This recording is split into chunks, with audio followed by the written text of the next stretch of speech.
telemetry isn't an excuse for poor falconry. And it doesn't mean that you can fly your bird when it's fat because you have telemetry, because you'll be able to find it. That's it's basically, I think, drones and telemetry and all the new modern gadgets for the new generation of falconers have created sloppy falconry.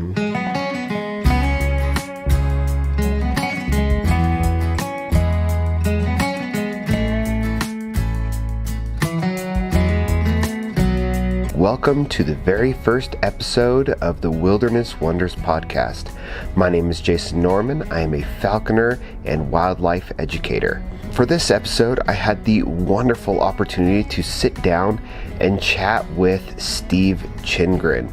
Steve Chrindgren has been doing falconry for over 60 years, and he has really specialized in long wings or larger falcons. Particularly, he enjoys hunting sage grouse in the sage deserts of Wyoming, and he has perfected the art of hunting this very difficult quarry with his falcons. Thank you so much for joining us, and let's get into it. All right, well, welcome to the Wilderness Wonders podcast. This is my very first episode, so I am a little bit nervous. Don't be nervous. Well, not only that, is you're one of my falconry heroes, I feel like, too. So well, that's sad.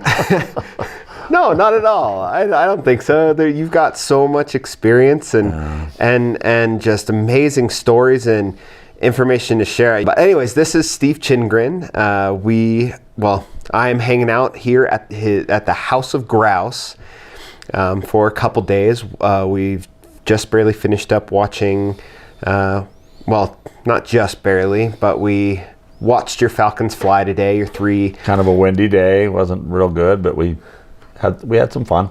Yeah, it was a lot of fun. Yeah. But do you mind introducing yourself? Yep. Real quick? Yeah, Steve Chrindgren, and I've been doing falconry for over 60 years and started as a young child with an interest in wildlife and just loved anything that was wild, and had a chance encounter with a hawk and looked up hawks and learned about falconry and decided I wanted to do it, but there was no way to learn about it when I was a child because there was no internet, there was no Googling anything. You just went to every library and hoped that there was a book on falconry in it, which there never was.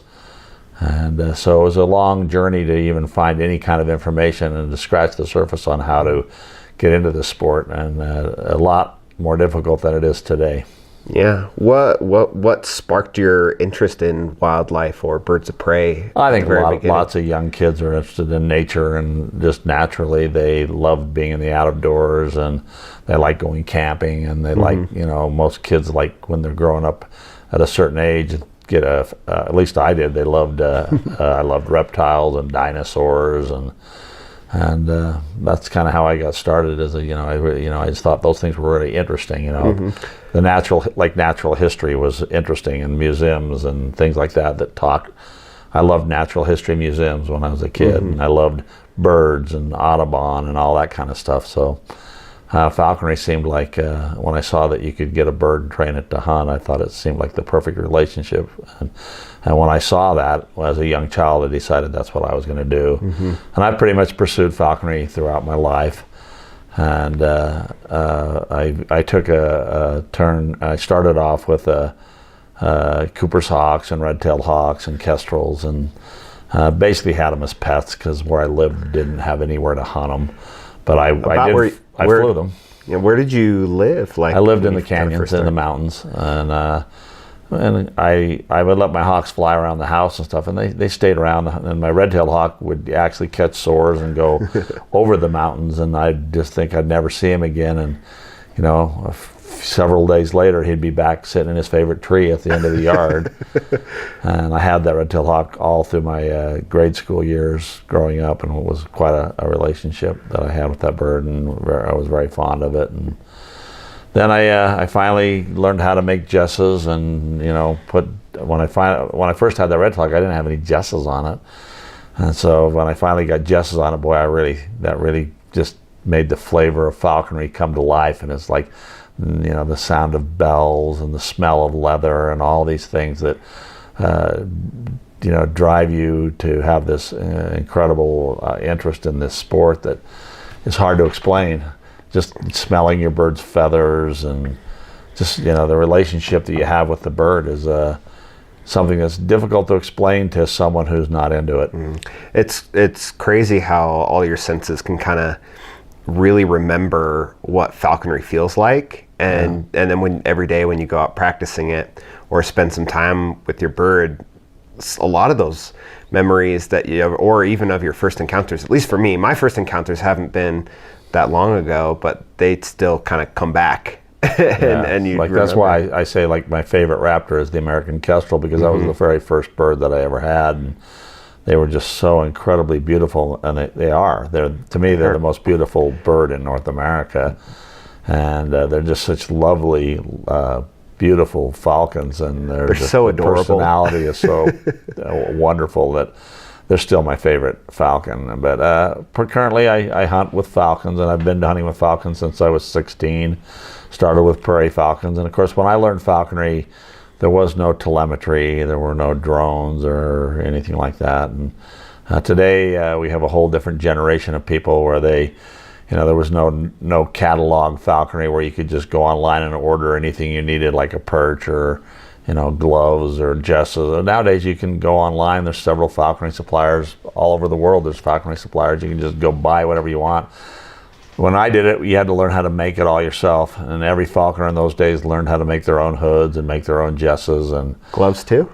I didn't make my own gloves, but I usually found a welder's glove or something. Oh yeah, welding gloves work great. Yeah, we use those. So I never made gloves, but I made hoods and jesses, and and my road to falconry began with prairie falcons, and we went through the era when there was no peregrine falcons because of DDT, and they were gone.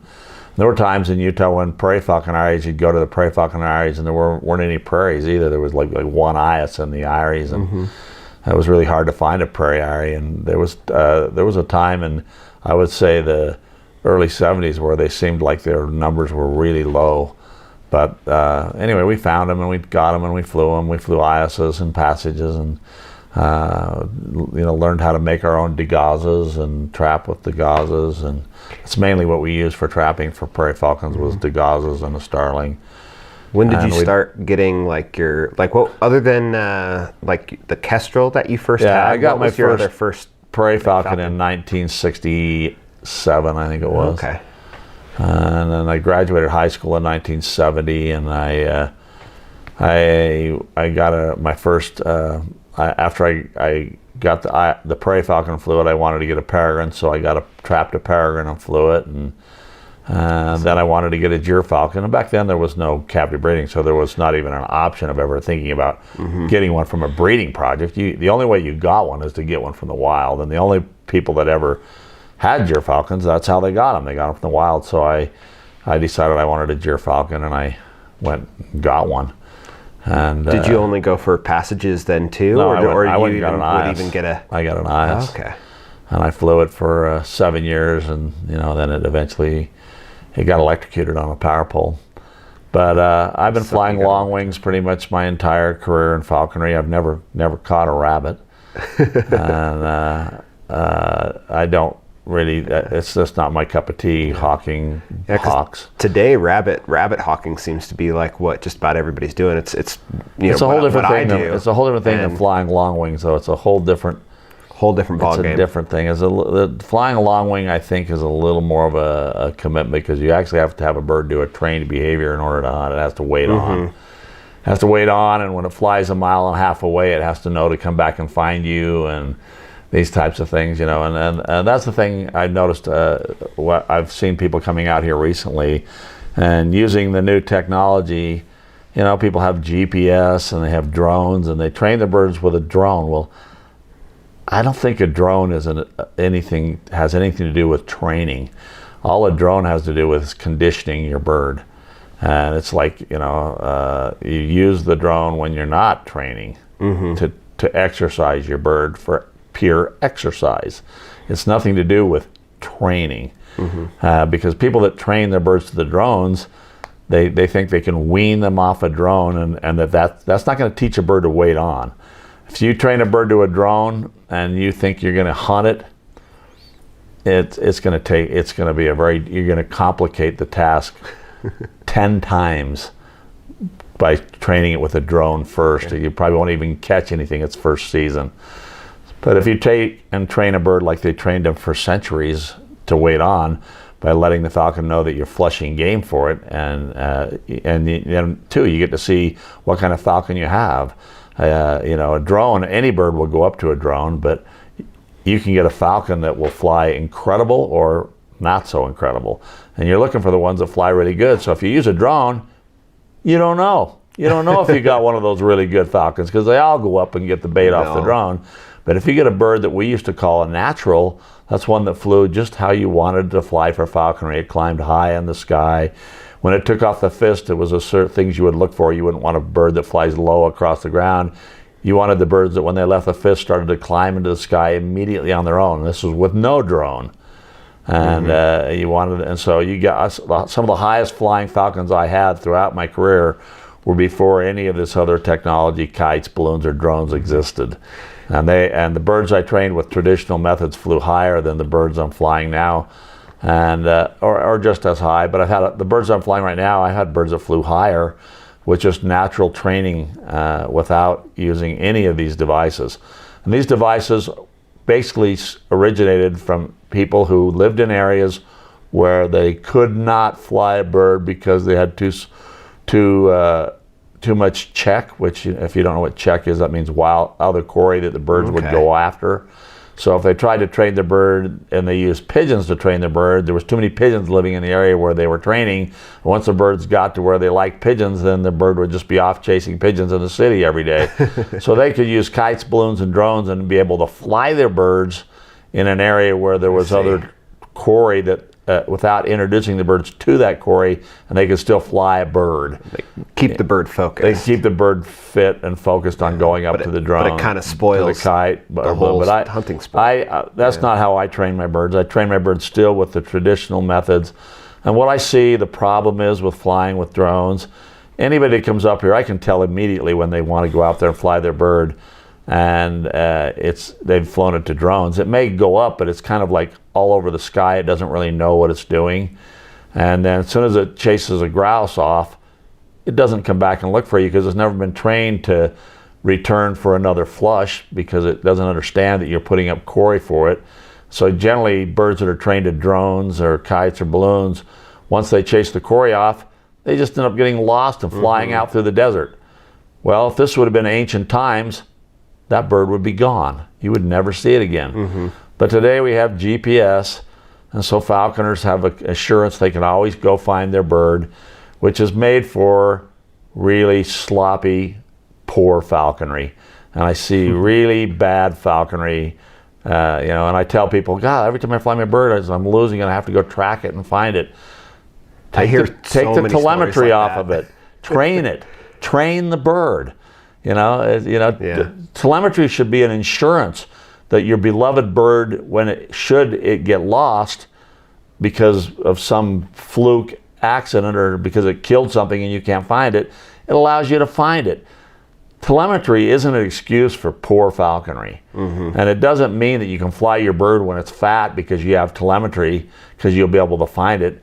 It's basically, I think, drones and telemetry and all the new modern gadgets for the new generation of falconers have created sloppy falconry. They're using it too much as a crutch. It's sloppy falconry. It's not good falconry. That is unfortunate. I have noticed, though, that the most successful falconers, no matter what bird they're flying, is when they gain that bird's trust, they get that bird on game as soon as possible, and that makes a good bird pretty quick. Yeah, that's what falconry is hunting wild quarry, and that's difficult, and that's why I understand people that have birds and still want to have the relationship with the bird and fly it and being able to go out and balloon and kite and drone. And if you don't have an area where there's anything to hunt, at least you're out getting to have that experience and watching a bird. My birds, I could drone my birds. I do drone my birds, and I use drones for exercise. But I don't ever serve my bird off the drone. I heard people talking, I've got to wean it off the drone. Well, the drone's just a tool for exercise. Why would I never serve my birds any bagged quarry or something when they're up off of a drone?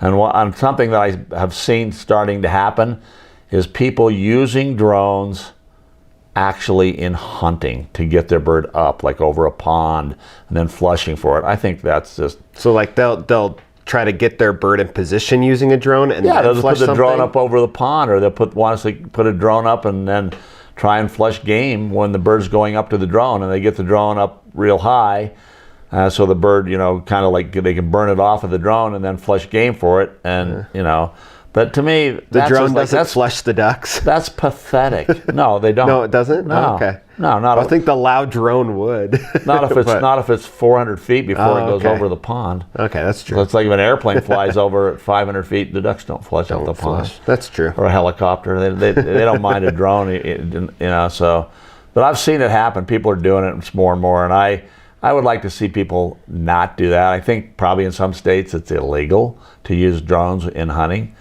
Mm-hmm.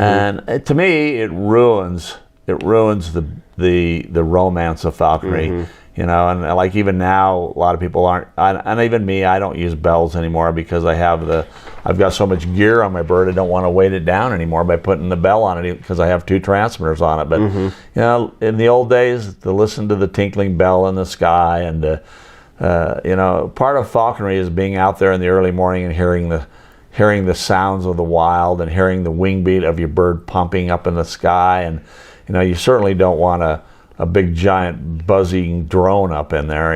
It's like, what really blew me away today was when your falcon would dive and you'd hear that really loud zzz. They rip the air. Yeah. Oh my gosh. Whenever a bird's coming in from over 500 feet or more, they usually make an audible hiss, and the higher they are, the louder the hiss. And so a stoop from over 1,000 feet really makes a lot of noise, and it's cool to hear. Yeah. But I would like to encourage people to still keep some of the art of falconry intact. Don't let technology completely ruin this ancient art of training birds, where people had to figure out how to do things and make them do things. And it's like these things can be used to make your falconry better, but they can be overused. And so remember, telemetry is insurance to not lose your birds. So if you're finding your bird with telemetry more than 3 times, you better rethink what you're doing. If your bird's flying away and you're using telemetry to go find it, it's not coming and finding you, because falcons will come and find you. If they're trained properly, they can go miles away, and they have a better sense of direction than we do. And you just set your ground and they'll come back to you. And that's what's nice about the GPS units nowadays, because you don't have to, the old telemetry, you'd kind of panic if your bird you lost track of the signal, you'd go out there. But the GPS will show you that the bird's, maybe out 2 miles, but it's turning and it's coming back, and you can see it coming back, and that's a real peace of mind. And you make better decisions. And so the GPS is nice, but it's still it's something to monitor and see what your bird's doing. It's not something to just recover a bird, because if you're recovering your bird with telemetry all the time, your bird isn't trained. It's not trained. You shouldn't even be flying it unless you get it trained to where... I mean, that's even how my red-tailed hawk acts. Yeah. If she flies off, if she's seeing game, and she'll start chasing rabbits here and there, but if there's nothing showing up for a bit, she comes right back to me. That's falconry, Falconry... But with long wings, it's... mine's not flying nearly as far. The distance is quite as much. Yeah. So I'm kind of speaking when I talk about this, and I don't know that they use any of this stuff for flying, rabbits with goshawks and Harris hawks and red tails. I don't think that people really use drones, and some people use telemetry just as an insurance to make sure if the bird catches something somewhere and they didn't see where it caught it, they can locate where it is on the kill. And that's really what telemetry is. It's what bells were for, is basically to be able to look up in the sky and see where your bird was. For me, the bell helps me know where to find my bird after she catches a rabbit. On a kill, you hear the bell, and makes it, and especially if they should go off a ways. But in the old days, falconers relied on things by watching magpies and crows and ravens and other hawks. If your bird had a kill and it was way off, you could locate it by sitting on a hill and observing what the rest of the wild critters were doing, because some other bird would find your hawk on a kill, because when a bird's on a kill, stuff finds it because they want to get in on the kill. So a rough-legged found your falcon today. Yeah, today a rough-leg was on my falcon when we got there. But and so if we hadn't had the GPS to be able to track to my bird, we would have had to go up on a hill and just watch And if we saw a rough-legged hawk come in and circle around, that would tell us that he's circling around my bird on a kill, and we would know right where it was. Yeah, that was really cool. I thought that was a really neat example of, this is what you'd look for without, your telemetry. I just want this new generation of falconer to know that if you're flying a long wing, a drone isn't the answer to training your bird. A drone is just a conditioning tool, and I don't even like using them, but and in fact, I haven't had mine out for quite a while now, since I've been just hunting every day. But it does, when you hunt a lot and over hunting dogs, the falcons will get to where, it depends on the falcon, but most falcons, if you've had them for a number of years, they usually fly really high the first 2 or 3 years. But once they really get into the program and they get into being 5, I have a bird that's 4 and a bird that's 8 and a bird that's 15. They know what's going on. Yeah. They know what pitch works best to catch the grouse from, and generally it's about 700 feet is where they want to be. But the falconers, they want it to be higher because we like seeing that spectacular stoop. So that's where I can take the drone and just not hunt the birds for a few days, or take and just drone them to great heights. And when you do that repetitively, it gets them in the habit of pumping up into the sky, and they kind of get out of the hunting habit for a while. And so it increases their pitch when you go back to hunting. But the more you hunt, the more they get locked into where it works best for them. Yeah. So it's a nice tool to use to be able to get your birds to fly a little bit higher. But it doesn't always work with every bird, and some birds, the drone won't ever make them fly higher. They just don't even ever grasp that concept. But it works with the birds I'm flying right now. And anyway, I'm rambling a lot here, but no, it's no problem. I just kind of want the younger generation to read some of the old falconry books, know how they did it, know the traditional methods of training birds, and sit down and make a hood, make your own jesses. It's not that hard. You don't have to buy everything, and it's rewarding to know how to make your own stuff, and it isn't hard to do. I'd agree with that. I'd made the first hood I have is one that I made, and I've made my anklets, my jesses, my leash, I mean the only two things I think I hadn't made was my giant hood and glove. Everything else I've made. Even my falconry vest. I didn't like other falconry vests, so I added a pouch in the back. And that's part of it's fun. It's fun to make your own equipment. Yeah, I think it's But anyway, that's just my little plug on trying to help. I don't want to see anybody. If somebody comes up here to hawk with me and they want to say, "Can I put my drone up before I?" When you call your dog off the point, can I put my drone up and get my bird up higher over the bird? I won't allow it. I'll just say, no, if you're going to train your bird to the drone, let's go train your bird to the drone. And then when you've got your bird trained, if you're trying to hunt it and you're using the drone to get it go up to hunt it, you haven't trained it. All you've done is flown it to a drone. It's just flying it to a drone. And the bird knows nothing about waiting on or hunting. And so really, you need to understand how to train a falcon to wait on and do it in the methods that they used to use. And there's some people that would disagree with me that you can train them, but I've seen those people's birds fly, and I say the minute they chase a grouse, they're lost flying out across the desert. If they didn't have telemetry on them, that bird would just be gone. In the old days, we didn't have telemetry, and we had to train our birds to where they came back to us. Yep. And if we lost them, then we relied on the falconry community to go out in the area where it was lost, and everybody would get out there at first light and swing lures and finally get the bird to call in. And we had a really tight-knit community that everybody helped everybody, and we usually got the birds back. And if you read about the old days when the falconers were out, there'd be a falconer perched on. If the king's falcon was lost, he'd have one of his falconers on every hill swinging a lure, and they would swing the lure for days until they got that favorite falcon back. And I've done the same thing. I've gone where a falcon's been lost, where it's made a kill and fed up and didn't have telemetry on it and couldn't find it. And the next day you go out and swing the lures and they aren't coming in because they got full crops. And that is dedication. And you go out day after day after day, and you set yourself a goal of after I don't have my bird back in 7 days of going out there in different areas swinging the lure, then I'll give up, or even longer. I used to set goals when I'd lose a bird that I'm not going to quit looking until I lost a Passage Prairie, for example, and I trapped it when I got this Passage Prairie. I trapped it off a high steel tower. So I decided when I lost it, this is before telemetry, that I was going to get that prairie back. And I decided, I set myself a goal, and I got myself a notebook, and I said, when I've found 50 wild prairies and thrown the lure out for 50 wild prairies, and if my bird doesn't come in within 50, then I'll give up. So I'd go out every day, and I'd see a prairie, and I'd write, there's one, and then I'd get out and call. Wow. And I was using a pigeon, and actually I was on my 12th prairie falcon when I got my bird back. Wow. So I'd take the spotting scope, and I'd go down the steel towers, and if there was a prairie on it, I'd try and call it in. And on the 12th prairie, I got my bird back. And my bird, I had to trap it back because it was still pretty wild. It got pretty wild again. Oh, really? So how long did that take you to get that prairie back? It took me like 4 days. And it was already reverting back to its kind of like back more to wild. Being a wild bird. That is so interesting.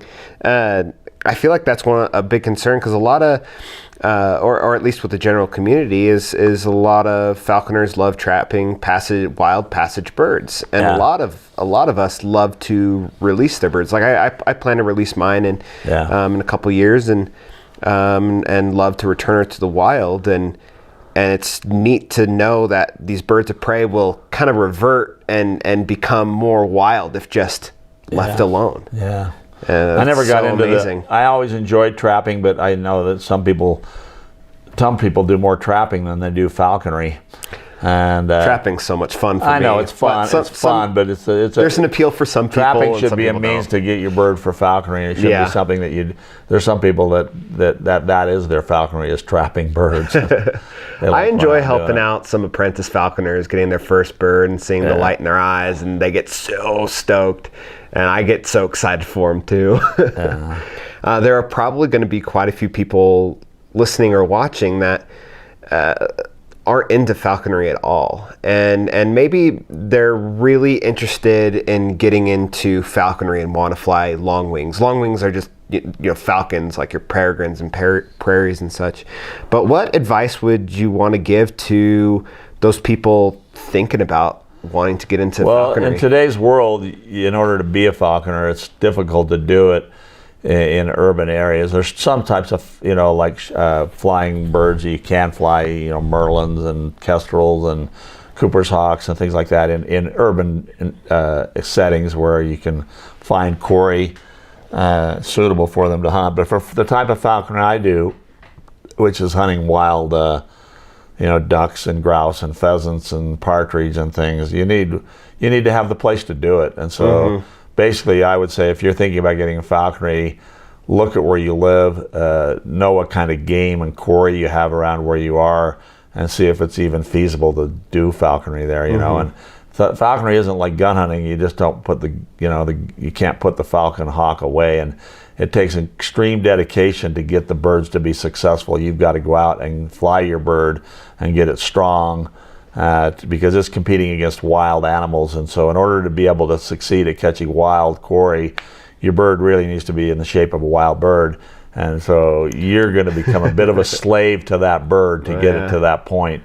I think a lot of these birds think that they're training you. I do think that there's a high percentage of falconry, that people call themselves falconry, that really aren't falconers as far as doing it the way that I think it should be done. But who says that I'm right?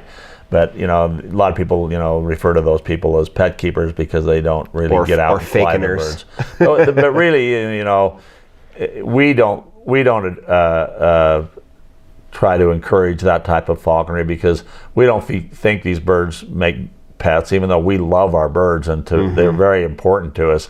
But they're different than like having a parrot in your house, or it's not an animal that should be kept as a pet. It needs to fly and be out and be wild, and that's part of their nature. And people do breed them in captivity and have them in pens and things, and they and it's like, who's to say what's right and what's wrong? If someone has a hawk and they keep it in their falconry conditions on jesses and perches and in a mews, but they don't ever fly it, but they read falconry books and they dream about flying it, well, that hawk's still out of the wild. But to me, I say if you're going to do it, be committed to the bird and give it a life that would be one that it would, have if it was somewhat of a wild bird, to where it actually experiences. Get him out, get him flying. Let him be out there and be almost like a wild bird, and let you be the observer of that. That's what falconry is. It's watching, training a bird so that it will hunt in your presence, and you can go out and see that every day.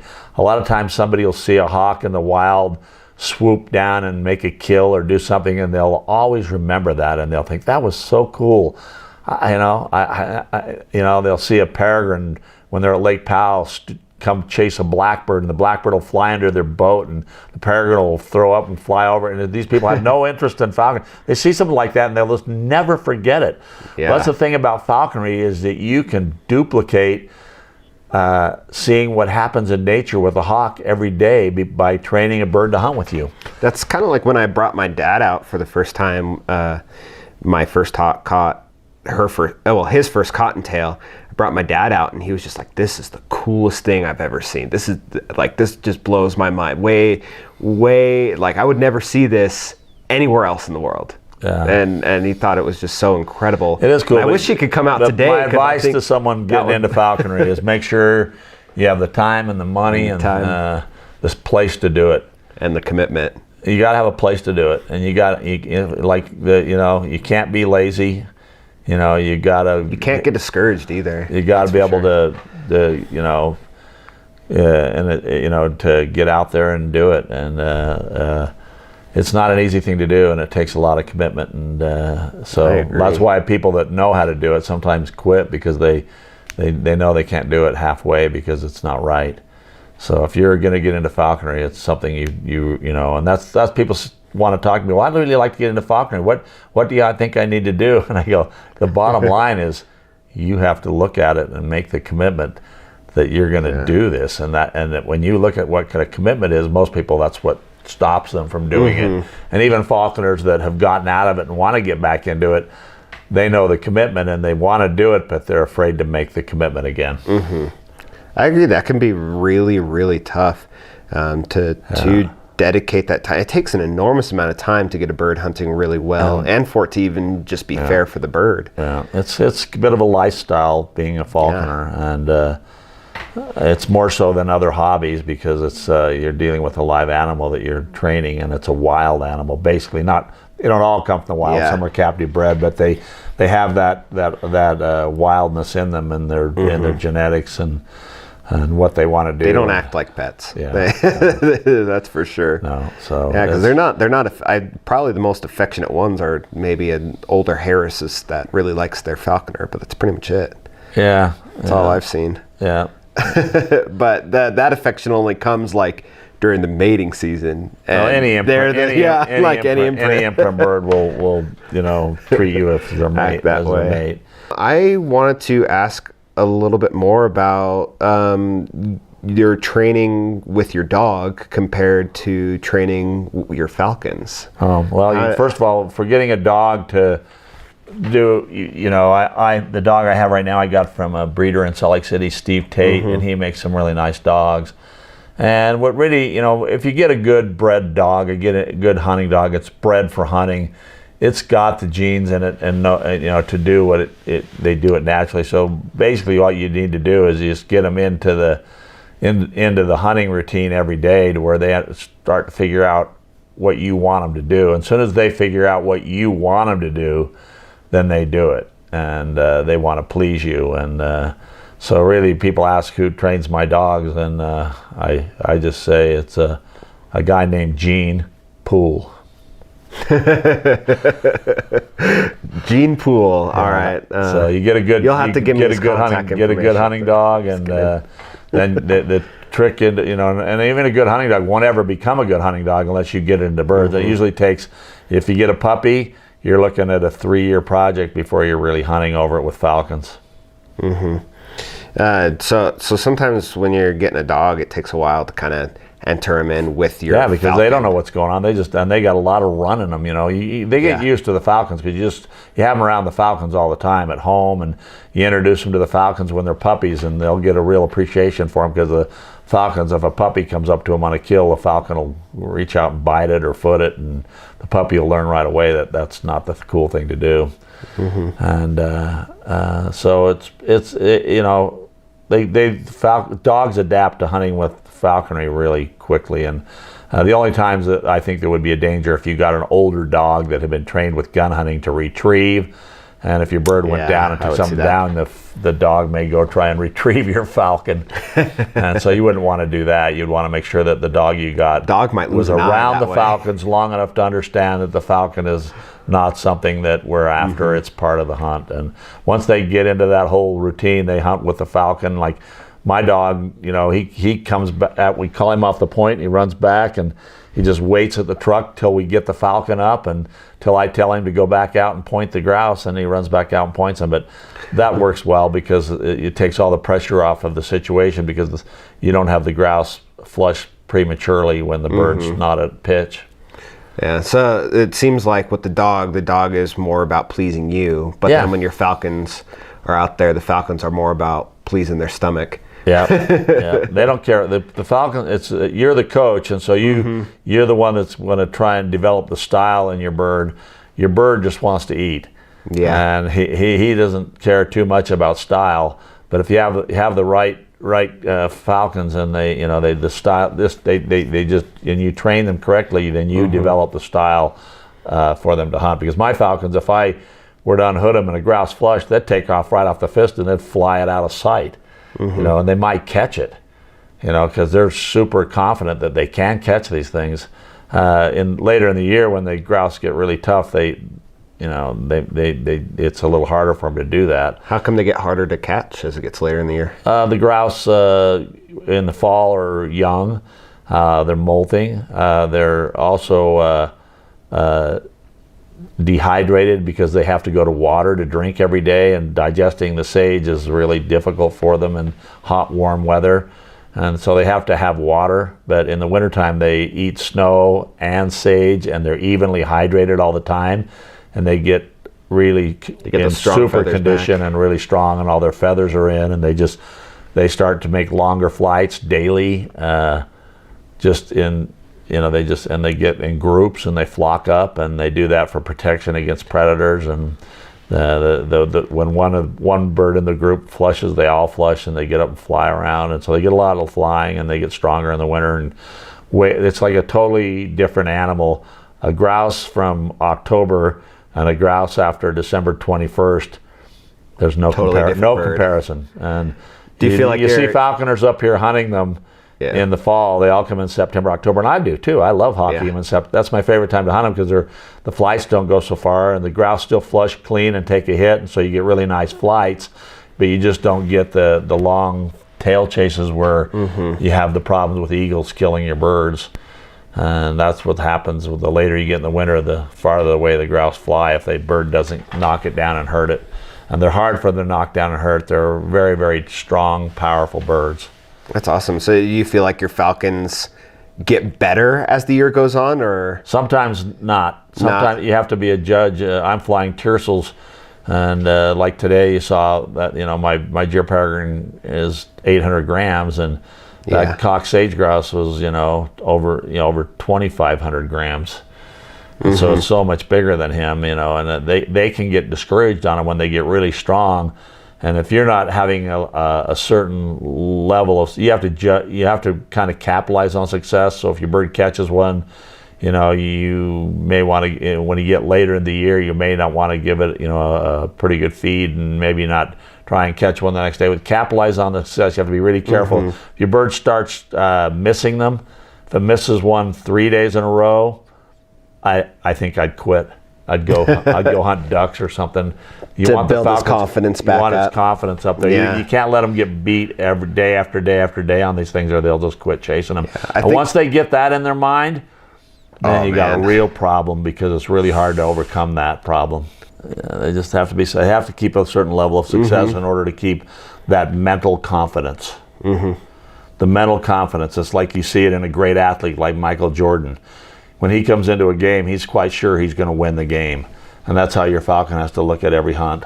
Yeah. He has to have that mental confidence, and that's where coaching as the falconer comes into play with the bird.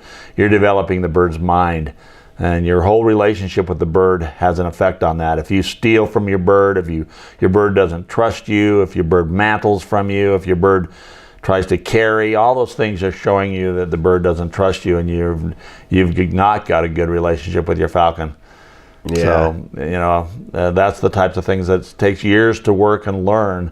But a good falconer, if you have a bird that's doing things that, like mantling and trying to, you can correct all these things, but that's what the art of falconry is you go out every day and you figure it out and you learn how to handle them in a way that, keeps them in perfect feather and keeps them happy, and they look at you as a hunting partner and not as someone who's ripping food away from them or stealing from them and that kind of thing. You want it to be a relationship that's an equal partnership with your bird. That's something I need to work on even with my bird continually. Well, I she'll can't mantle. I don't know a whole lot about hawks because I haven't flown a lot of hawks since I've only flown falcons. Tend to mantle a little more. I don't have a lot of experience in training and hunting with a red tail or a goshawk. I don't. I just can't help comparing because with what we saw today, and then with my hawks or with the hawks that I've worked with, I'm seeing similarities and differences. Yeah. And so it's a neat comparison, and I love how different it is from flying long wings to the broad wings. Yeah. And I know there's even a difference between like the bootios, like the Harrises and red-tailed hawks compared to the accipiters. Well, it must be. I think it's so interesting to see all the differences. I don't know if there's I really love that today. I don't know if there's a little bit of long wing envy in you guys that hunt rabbits, because I know everybody kind of talks like, wouldn't it be cool if I could soar my hawk and it would hunt out of a soar? Yeah, well, my hawk will do that. Get you a falcon. Yeah, but if you really want to hunt like that, you should get a falcon, I think. So, but it is cool. It's fun to see a falcon leave your fist and power into the sky, and it's climbing up there into the sky in anticipation of stooping on the quarry that you're going to flush for it. It's a real exciting way to hunt. I think it's one of the coolest ways to. And I've seen that even on posts through social media. I'll post a video of my hawk soaring, and they're like, "Hurry, flush some game so you get it. Only if my hawk would hunt from a soar." And I was thinking that too, and I was like, isn't that more of a falcon thing? Like, and it's kind of like, why don't you just hunt with some people falcons? Like it. Yeah, I mean, even you guys, you'll admit you'd like to see your bird stoop out of a soar and nail a rabbit. And people want to do it with eagles and everything else, but it's because seeing that's one of the most spectacular things in nature is to see a bird of prey stoop. Mm-hmm. And if you can manufacture that in your falconry, that makes for a real exciting falconry. The stoop is definitely a cool thing to see. Mm-hmm. That definitely is. I also wanted to ask, because recently I got introduced into falconry kind of through the bird show you used to do. Almost 5 years ago is when I first saw the bird show that you used to do at the Hogle Zoo, and it was so unfortunate that this year that show is completely closed down. The World of Flight. Never again will they have one there. It's sad. It's but so sad. It was enjoyable. I did it for 25 years, and everything has to come to an end. I guess I would have done it till another 10 years, but it was a lot of work, and I'm enjoying the freedom now. But it was heartbreaking to tear it down, but. Yeah, when I saw the theater, it's just dusty and dirty and things brought down, and I'd like shed a tear walking by the amphitheater. It was a wonderful thing we had for a long, long time there. It was a tradition at the zoo that will, I'm sure, be missed by many, and I miss it. And people are saying the zoo's just not the same anymore. No, yeah. They really, so many people love that bird show. Sad that it came to this, but it's and it could have been worked out, and we could have could have figured it out. I would have kept the birds there and not even taken any money, just if we had a place to keep them and and show them and just do some education. Just to get through this pandemic, Yeah. Because I know the zoo's not bringing in a lot of people, so we could have done on a skeleton crew and kept it, but There was more to it than just the pandemic. The zoo wanted to get rid of the bird show because it was so popular that they knew there would be a huge outcry, and the COVID-19 pandemic was a kind of made the excuse reason for them to say we can't do this anymore. And so that's fine. That is unfortunate. I understand. But you're enjoying retirement now. I am enjoying it. I'm enjoying it, and I miss some of the birds we had, and they were. It's like, some local falconers actually got some of your birds, and they were having some success with them too. Like one of your Harrises that you sold out named Jack, he was having some success hunting rabbits. That was really cool to see. Anyway, and they called him Showbird Jack all the time, and he was catching rabbits. I thought it was amazing. Why don't you go ahead and plug in where people can find you on YouTube? You can go to my YouTube channel. It's just Steve.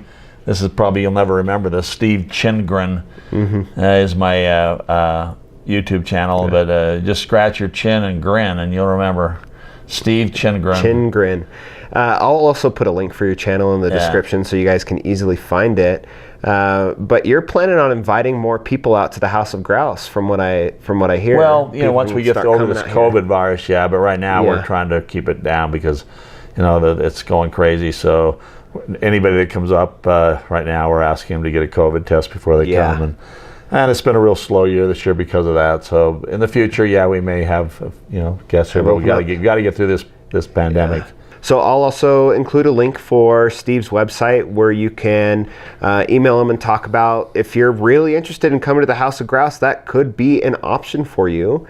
And I'll put a link to the website there. Again, right now you said it's pretty slow. But as we kind of get over the whole coronavirus thing, hopefully things will pick up and we can get some people out here. Towards spring, I'm learning and watching your falcons fly, or doing photography. It's mainly going to be for doing photography. And viewing wildlife, and not so much the falconry. So the seasons when people will come to do that. But if people want to come and see falconry, they could do that as well, but it'd be on a very smaller scale. Small scale. Not we usually don't like more than 2 to 4 guests. But thank you so much for You're welcome.